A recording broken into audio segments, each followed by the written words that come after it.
Okay, let's unpack this. Right. We're stepping into a corner of the justice system that is, well, incredibly rare, Often overlooked. often overlooked, and frankly, pretty unsettling. Yeah. We're talking about women on death row. Yeah. When most people picture death row, they likely picture men. That's usually the image, yes. And, that's for good reason.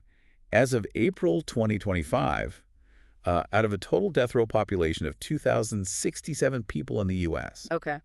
only 48 are women. 48. Wow. Just 2.3%. I mean, it's a tiny, tiny fraction. It really puts into perspective how isolated this group is, doesn't it? Absolutely. And because they are so few, their experiences, their stories, even the unique challenges they face within the system, they often just become invisible. Lost in the bigger conversation about capital punishment. Exactly. Yeah, I mean, look at the execution numbers since 1976 when the death penalty was reinstated. The disparity is huge. It's stark. 1,584 men have been executed. Okay. And women, How many? just 18. 18. Yeah. Compared to over 1,500. It's not just numbers. It points to something fundamentally different going on for women in this, most extreme circumstance. And that's precisely the mission for this deep dive, isn't it? Based on the sources you've shared. Yeah, we've got data from the Death Penalty Information Center up to 2025. Okay, DPIC. Reports from the Cornell Center on the Death Penalty Worldwide, Bureau of Justice Statistics estimates, DJS. a Guardian investigation, a study from the Journal of Criminal Justice, a World Coalition report, Lots of material. and analysis of specific cases, too. So the idea is to try and understand the experiences of these women. And maybe challenge some of the societal stereotypes that surround them. Exactly. And take a critical look at how the justice system actually treats these really rare cases. This isn't just about, statistics flying around. No, it's about uncovering those hidden narratives, seeing what these specific stories reveal, not just about crime and punishment. But about complex human experiences, the system itself. Yeah, maybe even about ourselves. It really feels like a deep dive into the shadows. So starting with that core statistic, you mentioned the sheer rarity. 48 women out of over 2,000. Right, and 18 executed versus over 1,500 men. It's staggering. This isn't just some statistical blip, it is the story in many ways. Their small numbers mean they often face unique challenges just because, facilities and protocols are built for the overwhelming male population. Right, so their needs, their experiences, their voices can just easily get lost in the shuffle. And this rarity, it intersects really powerfully with how society tends to perceive women, doesn't it? Oh, absolutely. We're sort of conditioned, for better or worse, to see women as caregivers, nurturers. As less prone to extreme violence. Exactly. So when a woman does commit a horrific crime, one that results in a death sentence. It doesn't just break the law. No, it feels like it breaks some kind of fundamental societal expectation. Which can make their actions seem uniquely shocking almost, and incomprehensible to a lot of people. And the source material points out how this can lead to a very specific kind of gender demonization during their trials. Yes. It's not just about the crime itself anymore. It's about defying those norms. Exactly. The research highlights that prosecutors might actually exploit these stereotypes by portraying the woman as, unnatural or unfeminine. Oh, wow. The 2004 case of Brenda Andrew in Oklahoma is a really disturbing example that comes up in the sources. What happened there? Well, reportedly, things like her clothing choices, even details about her past relationships, were used in court. To do what? To paint this picture designed to turn the jury against her, basically implying that her character, judged by these conventional gender roles, made her more likely to be guilty or deserving of death. That's chilling. It suggests that for these women, the trial isn't just about the evidence of the crime itself. No. But also about whether they fit into some kind of prescribed box of what a woman should be. And this kind of focus, fueled by the stereotype, it must make it incredibly difficult to see the deeper issues, the things that might actually be at play in their lives. Yeah, it obscures everything else. It absolutely does. And that brings us neatly to what the sources reveal about the backgrounds of these women. Right. Particularly the significant role that trauma plays. Okay, so the crimes themselves cover a range. Yeah, some involve gang activity, others tragically happen within the context of abusive relationships. But there's a statistic that really, really jumps out. You're talking about the Cornell Center report finding. Yes. That a staggering 80%. 80% of women sentenced to death between 1990 and 2023 had documented histories of severe trauma. Like physical or sexual abuse. Exactly. Severe documented trauma. 80%. That number is critical. It is, especially when you compare it to the Bureau of Justice Statistics estimate for the general death row population. Which is? Around 50% report similar trauma histories. So 80% for women versus 50% overall. It's a profound difference. It tells us trauma isn't just present in these women's lives. It seems to be a vastly more prevalent factor. In the path that led them to death row compared to men, yes. Wow. That really shifts the conversation, doesn't it? It suggests we can't even talk about women on death row without talking about the deep impact of past abuse and trauma. We really can't ignore it. Antoinette Frank, who is Louisiana's only woman on death row, she's an example mentioned. Right, the former police officer. Yes. A Guardian investigation into her case documented a clear history of childhood abuse by her father. So her story fits that pattern. Her story and that overwhelming statistic, they really underline how trauma isn't just some side note for many of these women. It's central. It's a central thread in their history, and one that the justice system often struggles to adequately address or even understand in the context of their crimes. Okay, so you have this backdrop of trauma, and then you have the actual conditions they face once they are incarcerated on death row. Yeah. And given their small numbers, the setup can be incredibly harsh, often leading to intense isolation. Absolutely. The sources point out that many women on death row are held in solitary confinement for like 22 to 24 hours a day. That much. Why? Well, correctional facilities might cite, security concerns, but the sources contrast this with how men on death row in some states might have more opportunities. Like what? Like work programs or group recreation, maybe communal meals. For women, the sheer lack of others often means extreme isolation becomes the default setting. And the case of Krista Pike in Tennessee really illustrates this, doesn't it? It's a stark example. She was sentenced at just 19 years old back in 1996. And she's still Tennessee's only woman on death row. That's right.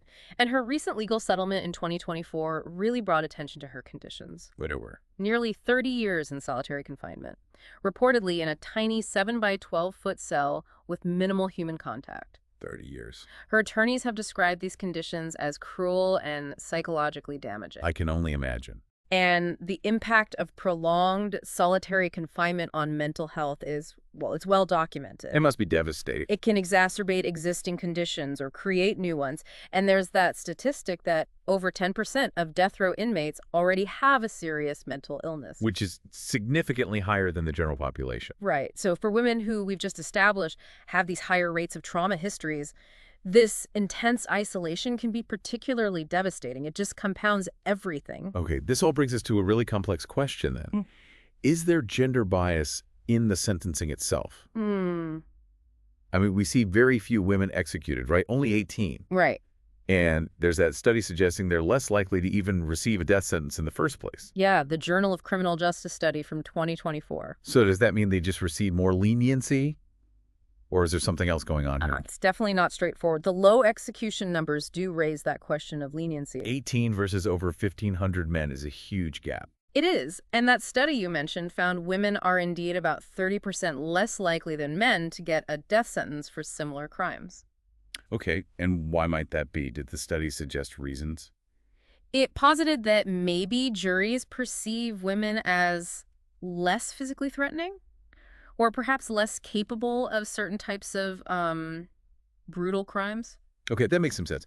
But here's where the paradox comes in, right? Exactly. Because the sources note that while women might be less likely to get the death penalty overall, Yes. when they are sentenced to death, it often involves an extreme level of vilification. So it's not just being found guilty. No, it's being painted as uniquely evil, monstrous, precisely because they defied those gendered expectations we talked about earlier. Ah, so it connects back to that. Completely. Their punishment isn't just for the crime itself, but also kind of for not conforming to society's ideas of womanhood. It's like they get hit with a sort of double penalty. It's a good way to put it. First for the crime, and second for being a woman who committed that kind of crime in a way society finds unacceptable.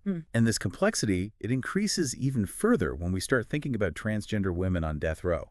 Yes, their experiences add yet another layer to how gender intersects with the system. The Cornell Center report mentioned this. It did. It highlights cases like Skylar Sophia DeLeon and Jessica Marie Hahn in California. And they both transitioned while incarcerated. That's right. And they face these unique challenges, things like being misgendered in legal documents. Which must be incredibly invalidating. Absolutely. And facing intense isolation in facilities that just aren't equipped or prepared to appropriately house and support transgender inmates. So another layer of invisibility. It's an often invisible subset facing compounded hardships, yes. And that ties right back to the overall issue, doesn't it? The limited number of women on death row.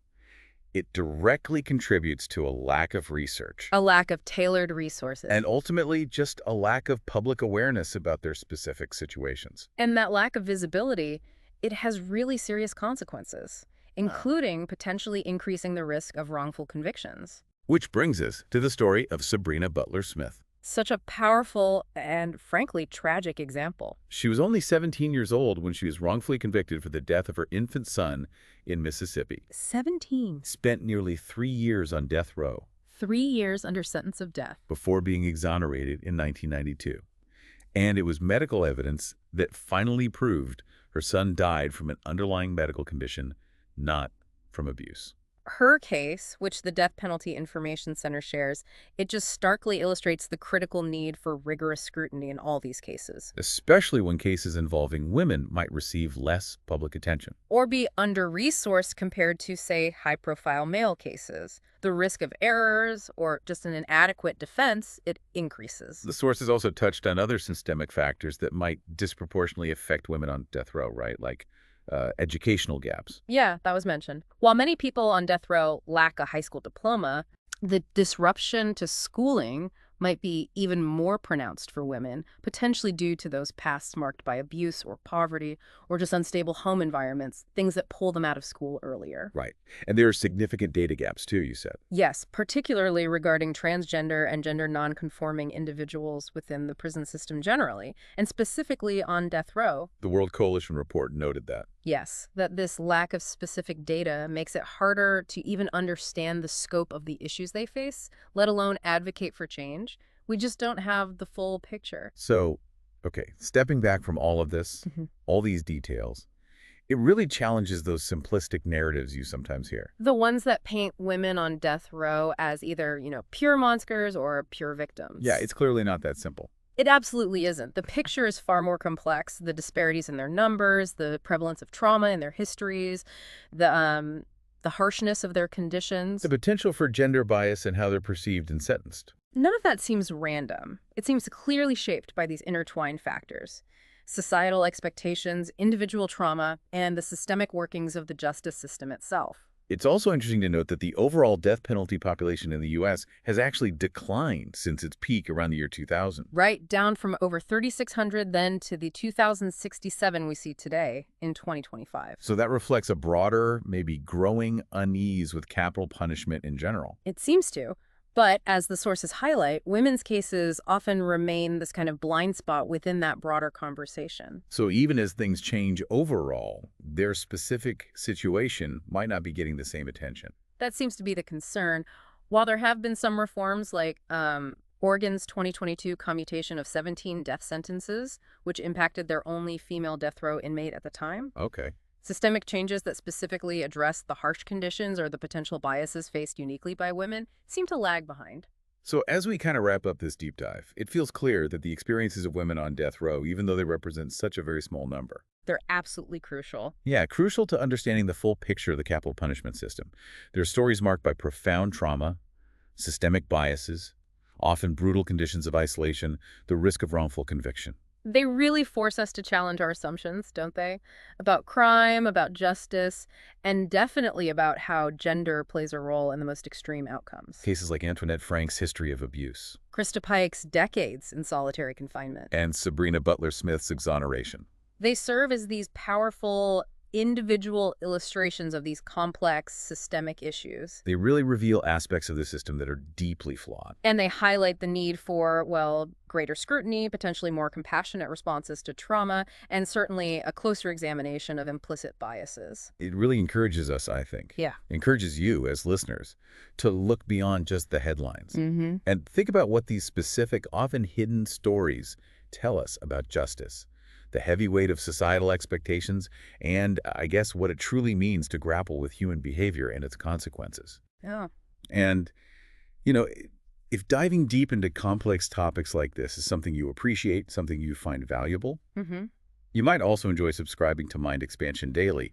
It's a really great way to get information on various topics delivered every day, helps keep you informed and curious about the world around you. That sounds useful. And building on that idea of challenging narratives and uncovering systemic issues, thinking about the unique experiences of women on death row, Yeah. their specific vulnerabilities, the ways the system seems to treat them differently.